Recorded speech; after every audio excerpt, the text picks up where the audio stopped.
Hoje a gente vai dar uma olhada de perto, minha família, na Albedo, que vai trair o Ainz, ou melhor, a Ainz ou Gon, tentar destruir toda a grande de Turma de Nazarick. E sim, ela também atacaria os queridos amigos companheiros de guilda ali por motivos pessoais. Tudo isso, de certa forma, acaba sendo culpa do próprio Ainz, né? Então, já prepara aí, pega a tua pipoquinha e vem comigo, vamos lá, vamos acompanhar tudo direto por aqui, beleza?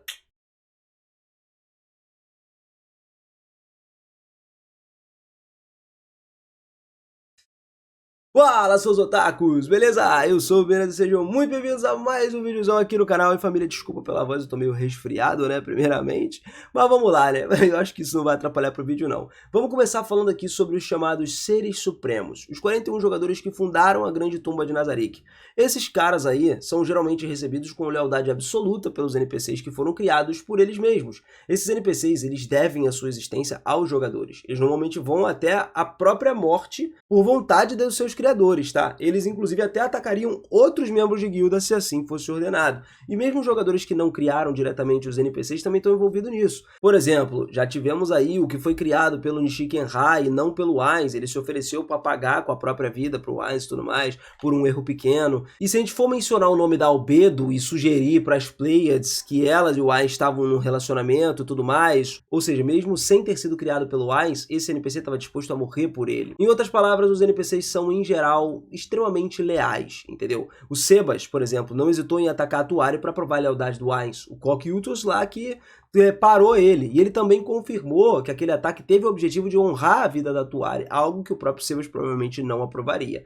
E temos ainda o Demiurgo, que o cara que estava, apesar de não ser criado pelo Ainz também, ele é totalmente leal ao Ainz mais do que o seu próprio criador, justamente porque ele foi programado à imagem do Ainz. E com base no seu jeito de construção de personagem, obviamente, eles são bem parecidos. É claro, a gente não pode esquecer do mordomo Pinguim de Nazarick, que foi criado lá com o desejo de derrubar o Ainz e se tornar o governante da Tumba de Nazarick. Essa ideia, que muitos NPCs considerariam uma blasfêmia, foi permitida e instalada nele pelos próprios 41 seres supremos da guilda. Ou seja, essa pseudo-rebelião ainda é, de certo modo, vontade dos próprios jogadores de Nazarick. Só que a Albedo é diferente, cara. Originalmente ela foi criada unicamente pelo Tábula Esmaradna, que o rosto a gente já viu lá na primeira temporada do anime, e o Ainz ele só teve o papel mais direto depois de descobrir que a Albedo carregava um item de classe mundial, que era o Ginnungagap. Esse item pode causar danos massivos a estruturas de edifícios e tudo mais, e o seu portador deveria ter sido escolhido por voto entre os membros da guilda. O Ainz ele ficou um pouco sem entender muito, né, quando ele soube que o Tábula deu esse item aleatoriamente para Albedo sem qualquer votação ou discussão, mas como era o fim do jogo, o dia do desligamento do servidor, ele só perdoou o amigo dele. E essa situação despertou o interesse no Ainz. Então ele resolveu dar aquela olhada na descrição da Albedo e ficou impressionado. O Tábula ele tinha colocado uma quantidade absurda de informações de fundo ali na construção de personagem dela. O Ainz ele sempre gostou de boas histórias, ele achou aquilo fascinante, mano. Só que tinha algo que não se encaixava. O fato da descrição original da Albedo dizer que, em alguns termos, né, ela queria ter o maior número possível de atividades de súcubos. Mais de 18, tá? Com seus clérigos ali. Como ela era uma súcuba, ela fazia essas coisas. Ou seja, ela estava pronta para muitas visitas noturnas, digamos assim, né? Então, assim, a disposição dela era se tornar, ou tornar a vida das pessoas bem mais difícil. E isso não foi um erro, né? Ou uma linha jogada por acaso. Foi parte do chamado Gap Mode, que era um conceito japonês que significa quando um personagem ele tem uma aparência e ou atitude e depois age de maneira totalmente inesperada, é isso que torna eles ainda mais cativantes. Então, depois de ver a descrição da Albedo lá, o Ainz ele decidiu fazer uma pequena mudança.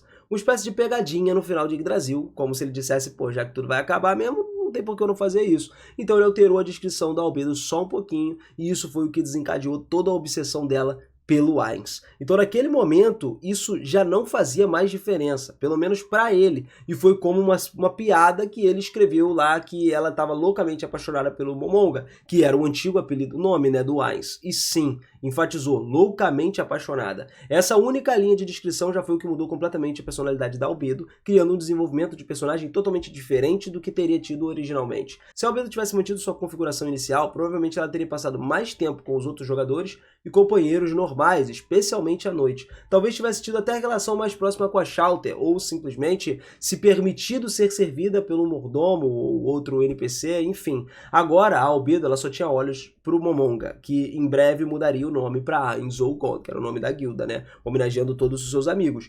E aí que começou o problema. Porque a mudança do nome para o Ainz fez com que a Albedo desenvolvesse ressentimentos profundos pelos outros seres supremos.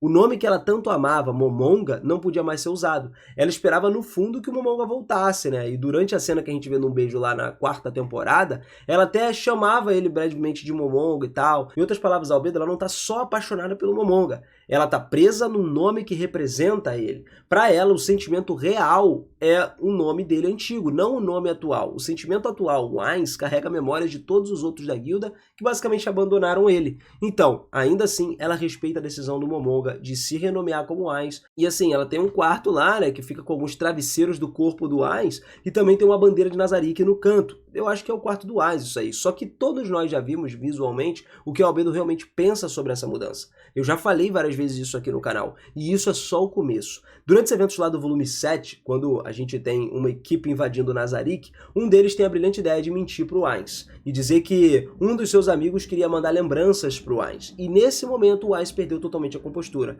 Ele se transformou em algo que ele não deveria se transformar, que não deveria ser possível. Ficou furioso, extremamente irritado. Naturalmente, nenhum dos seus antigos companheiros o chamaria de Ainz, porque conhecia ele como Momonga e não como Ainz. E naquele instante, ele acreditava que talvez, só talvez, algum dos amigos também tenha vindo para esse novo mundo. Talvez usando o nome da guilda, e eles estivessem tentando sinalizar que eles estavam vivos ali. E se isso fosse verdade, significa que o Ainz não estava sozinho, que outros jogadores de guilda poderiam estar junto com ele. E essa esperança começou a consumir ele, fazendo ele ignorar completamente o bom senso. Enquanto o Ainz ele se entregou à raiva, à sede de vingança, negando até mesmo a morte rápida como uma forma de misericórdia, a Albedo, ela observou aquilo tudo, preocupação, mano, no coração. Ela estava com um certo desprezo com relação àquilo. Ela nunca tinha visto o Ainz tão emocional. O fato de que ele ficou abalado com uma mentira, algo que ele provavelmente sabia que era falso, assustou ela profundamente. Se ele podia se deixar levar tão facilmente por uma simples menção de amigos antigos, o que aconteceria se algum dos outros seres supremos realmente retornasse?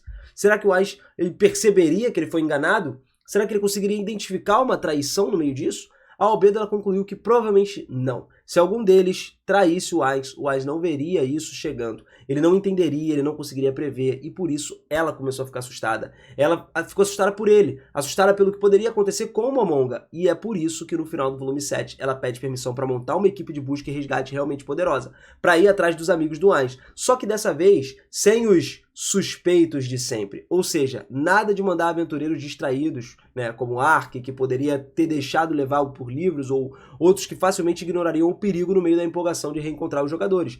Em vez disso, a Albedo se concentrou naqueles que pudessem ser controlados, assim, se controlar totalmente, né? Como, por exemplo, gente como o Eclair, que ainda está em Nazarick, ou os seres absolutos leais ao Ainz, como o Ator de Pandora, que é a própria criação do Ainz. Por que a Albedo agora também é uma criação direta do Ainz? Porque graças à sua descrição original, que foi mudada, ela se tornou uma pessoa completamente leal. E com isso ela passou a sentir a ausência dos outros jogadores como um abandono. Ela carrega raiva deles por isso.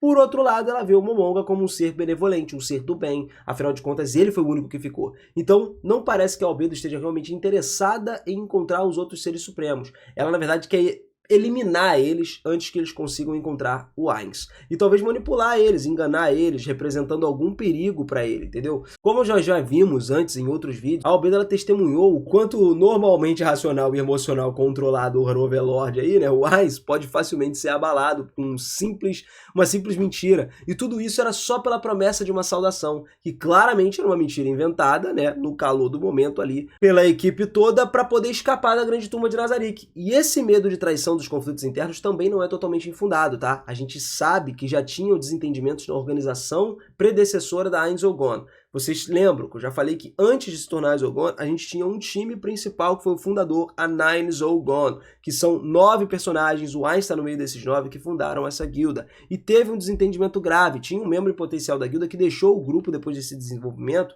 né? Depois dela ter sido oficialmente fundada, a Ainz Ogon, e nunca mais voltou.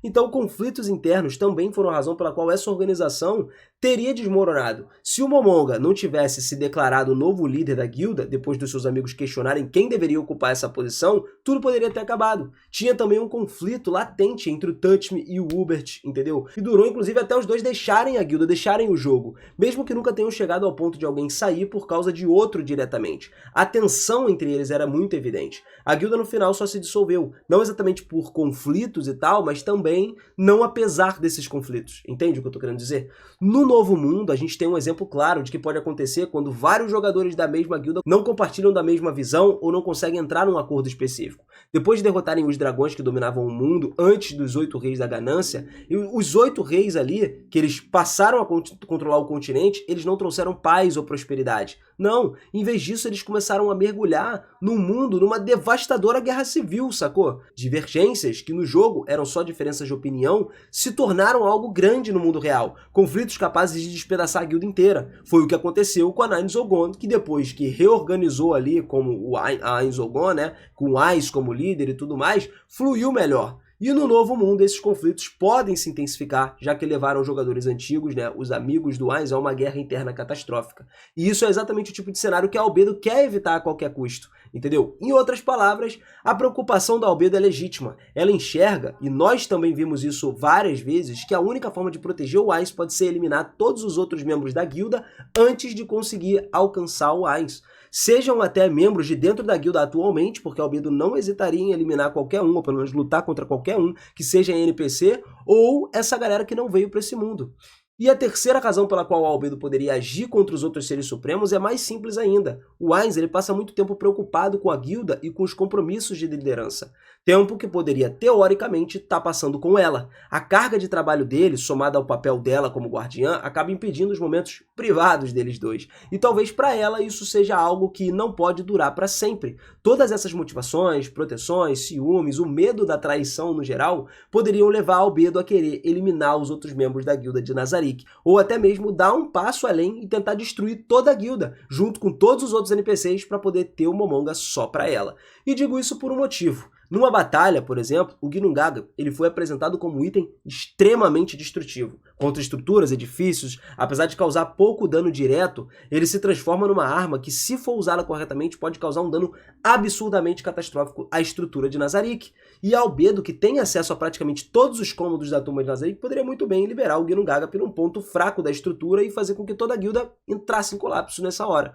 Com isso, a Albedo se tornaria a única conexão viva de fato que o Momonga tem com o seu passado, com os seus amigos, com a sua antiga guilda, com aquela galera que ele gostava. E cara, sendo sincero, a Albedo ainda assim teria ele, enfim, só pra si no final. Então, eu sei quanto isso é um pouco louco da gente pensar, parece absurdo a gente imaginar a Albedo acabando com tudo desse jeito, mas o ponto aqui é, a Albedo ela não é como os outros NPCs. Pelo contrário, ela é completamente diferente. Talvez apenas uma ou outra pessoa ali, tipo o Neuronist, possa rivalizar com ela em termos de obsessão e leitura emocional. Porque, assim, a Albedo é uma das poucas que consegue interpretar completamente as emoções do Ainz, mesmo com a cara dele imóvel. Porque a gente sabe também que tu olhar pra cara do Ainz, mano, ele não fala, não mexe ali, não demonstra emoção, nem nada do mais. Ele só fica uma caveira. A caveira não tem como demonstrar um sorriso ou algo do tipo. E é por isso que lá nos volumes iniciais, a Albedo aparece como alguém que parece uma criança tímida, que prefere se esconder ali do Ainz,